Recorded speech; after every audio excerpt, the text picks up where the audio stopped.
What would you do if the very thing you turned to for survival became the source of your ultimate downfall? Adele, an immigrant from France, never imagined her OnlyFans account would lead her down a dark and twisted path. Desperate to pay her bills and start a new life, she turned to the online platform to make ends meet.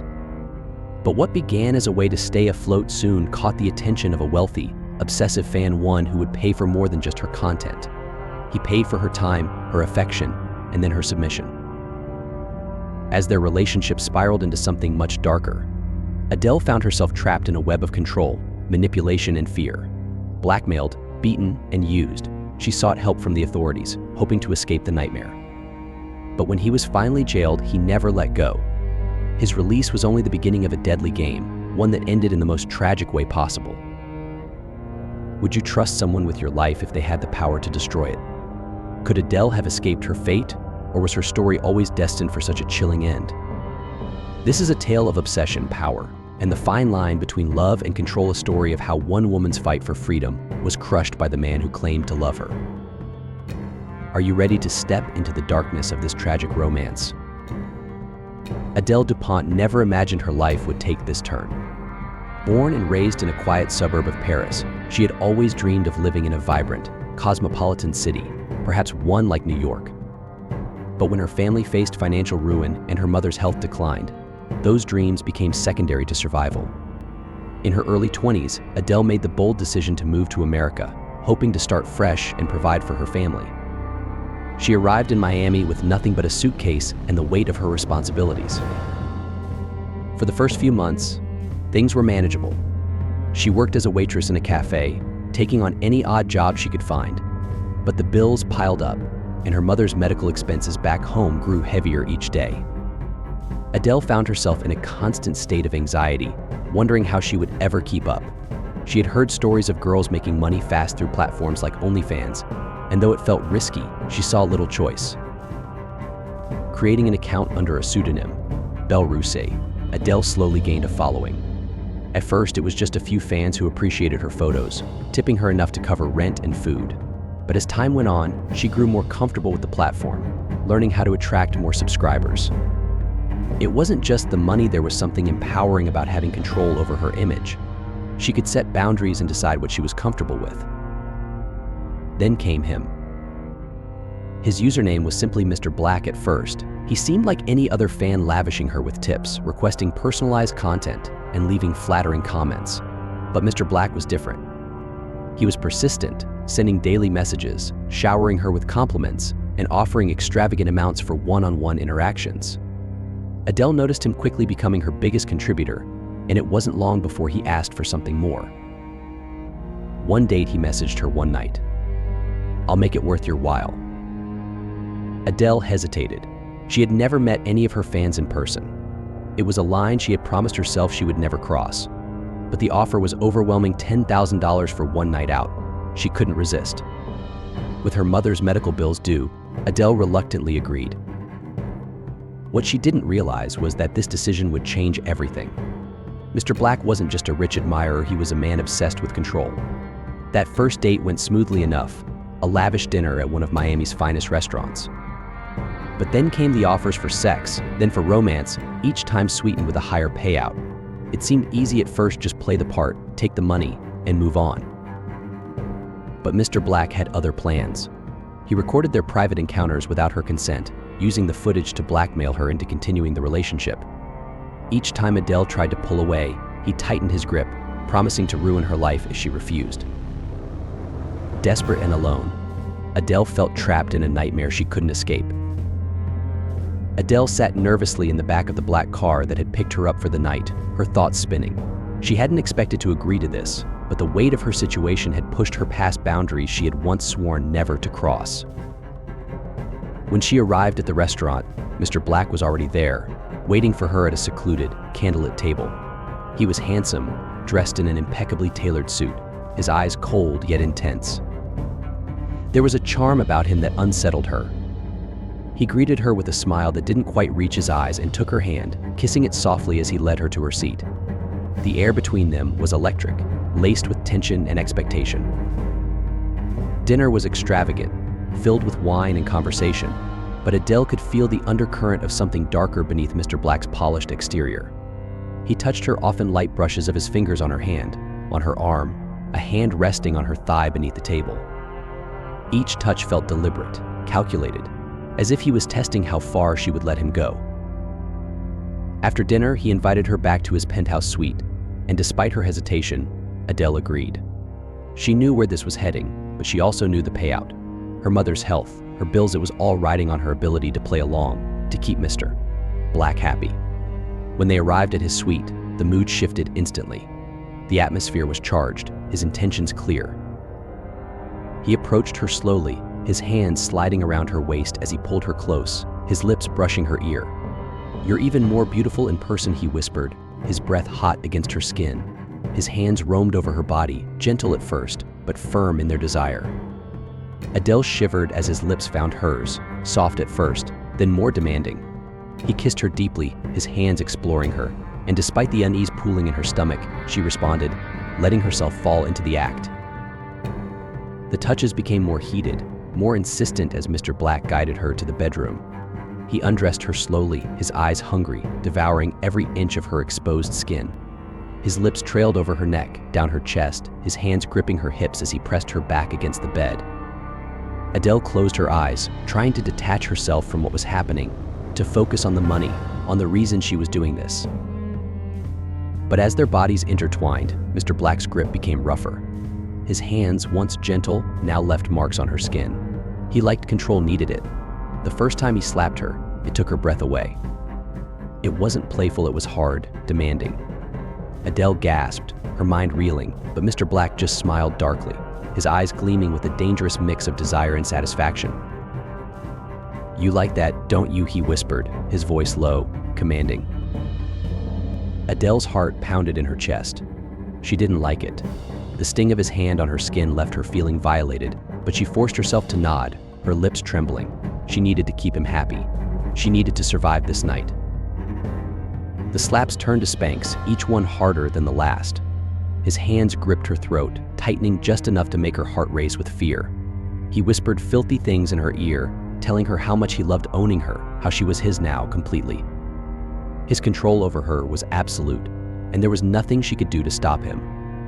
The pain mixed with pleasure, but for Adele, the overwhelming feeling was helplessness. Every rough kiss, every slap, every degrading word chipped away at her. She was trapped, and the realization that this was only the beginning made her feel sick. Mr. Black took what he wanted, over and over, his pleasure coming from not just her body but the power he had over her. He would push her to her limits, testing how much she could endure, and each time she tried to pull away, his grip tightened. When it was over, Adele lay there, her body aching, her skin marked by his hands. She stared at the ceiling, numb, feeling like a shadow of herself. Mr. Black, satisfied and smug, kissed her forehead before he rolled out of bed. "You're perfect," he said, as if that was supposed to make everything better. Adele forced a smile, her throat tight with unshed tears. She didn't feel perfect. She felt used, broken, and powerless. This wasn't supposed to be her life. She had come to America for freedom, for a chance to build something better for herself and her family. But here she was, trapped by a man who saw her as nothing more than a toy for his amusement. And the worst part was that she had let it happen, all because she needed the money. That night, as Mr. Black slept beside her, Adele felt the weight of her situation pressing down on her. She had sold pieces of herself, and now she didn't know how to get them back. But even in her darkest moments, there was a flicker of hope. Somehow, she would find a way out of this nightmare. She had to. Adele had reached her breaking point. After months of torment, manipulation, and fear, she couldn't take it anymore.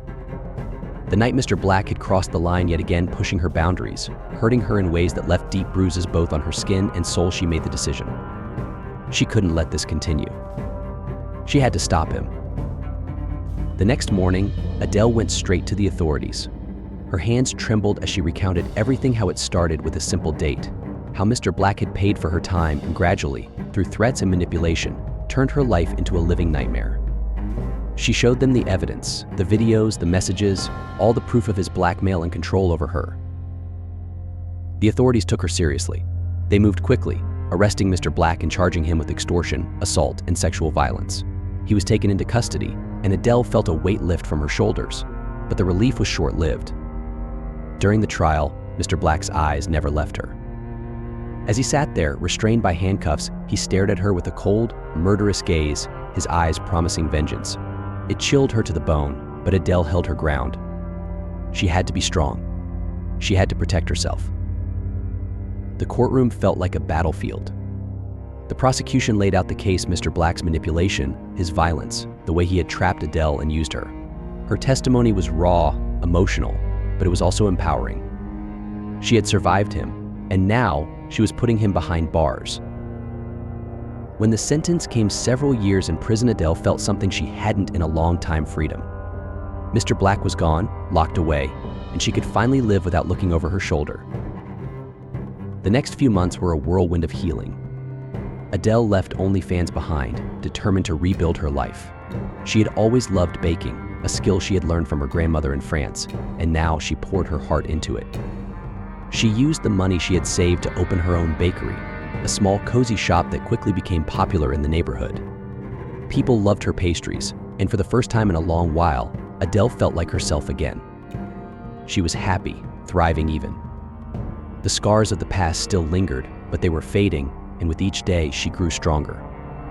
But peace is fleeting. After only 2 years, Mr. Black was released early on good behavior.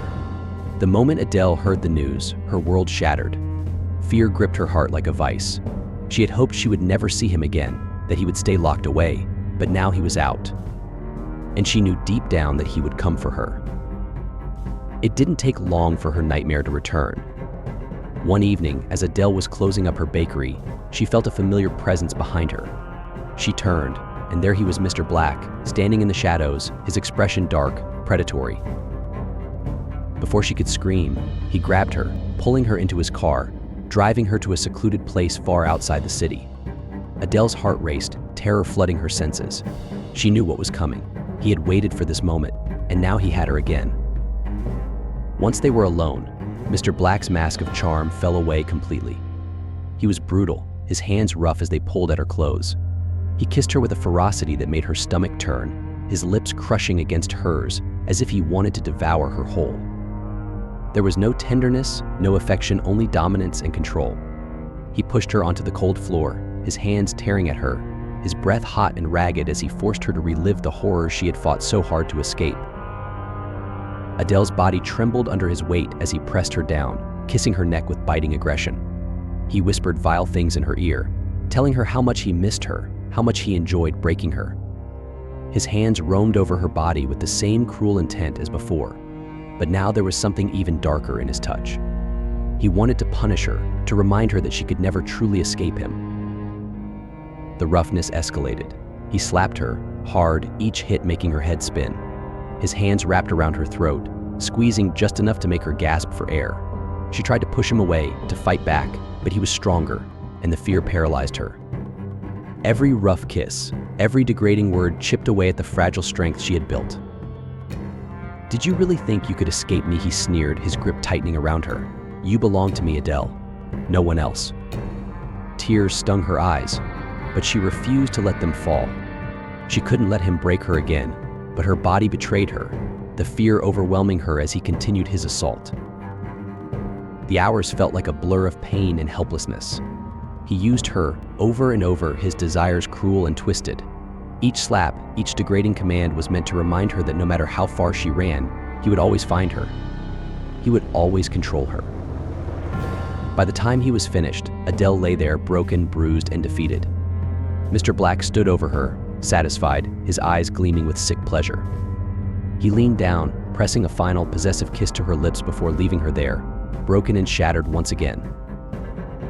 But Adele wasn't done fighting. She had survived him once, and she would do it again. She managed to escape, gathering the strength to go to the authorities once more. This time, she would make sure Mr. Black never hurt her or anyone else again. Before Adele could make it far, a sudden, deafening gunshot echoed through the night. She collapsed, a searing pain tearing through her chest. Her body hit the ground, her vision blurring as darkness began to swallow her. She tried to scream, to fight, but but her strength was fading fast. Blood pooled beneath her as her heartbeat slowed, and her life slipped away. Adele's last thoughts were of her freedom she'd never truly have. When the police arrived, they found her lifeless body, bruised and beaten, with marks covering her from the violent assault. It was clear she had been through hell in her final moments. They immediately launched an investigation, searching the surrounding area for the gunman. As the forensics team examined the scene, they discovered something crucial: DNA samples left behind during the struggle. Mr. Black had been careless, and now, the evidence was mounting against him. Beating marks on Adele's body and the DNA found under her fingernails were undeniable. He had been the one to brutally attack her once again, and now he had taken her life. The authorities moved swiftly, tracking Mr. Black down and arresting him on the charge of murder. His arrogance from earlier turned into panic as the weight of his crimes caught up to him. There was no escaping it this time. Adele's death was going to be his undoing. The trial was harrowing. As the evidence was presented, it painted a chilling picture of a man obsessed with power and control, who had manipulated, abused, and ultimately murdered Adele. The jury was shown the physical evidence: the beating marks, the DNA samples, and heard testimonies from those who had known Adele, painting a portrait of her strength and the fear she had lived with in her final days. Throughout the trial, Mr. Black sat silently, but every time the camera flashed or someone mentioned Adele's name, his cold, calculating gaze betrayed the hatred he still harbored. He had promised to kill her, and he had kept that promise. In the end, the jury returned their verdict: guilty of murder in the first degree. Mr. Black was sentenced to life in prison without the possibility of parole. Justice had been served, but it was too late for Adele. She had fought hard to escape his grasp, only to have her life cut short by the man who had tormented her. The trial of Mr. Black became a media sensation, drawing intense attention from all sides. Society was split. Some saw Adele as a victim of a predatory system, while others blamed her for the choices she had made, questioning her decision to join OnlyFans in the first place. The courtroom itself became a battleground, not just between the prosecution and the defense, but between two different views of morality, personal responsibility, and victimhood.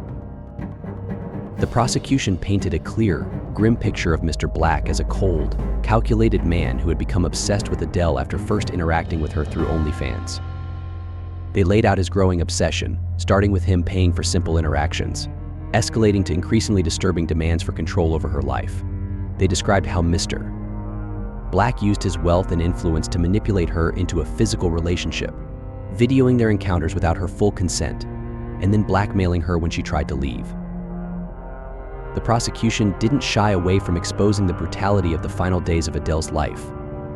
They detailed how, after being released from prison, Mr. Black hunted her down, kidnapped her, and subjected her to further violence.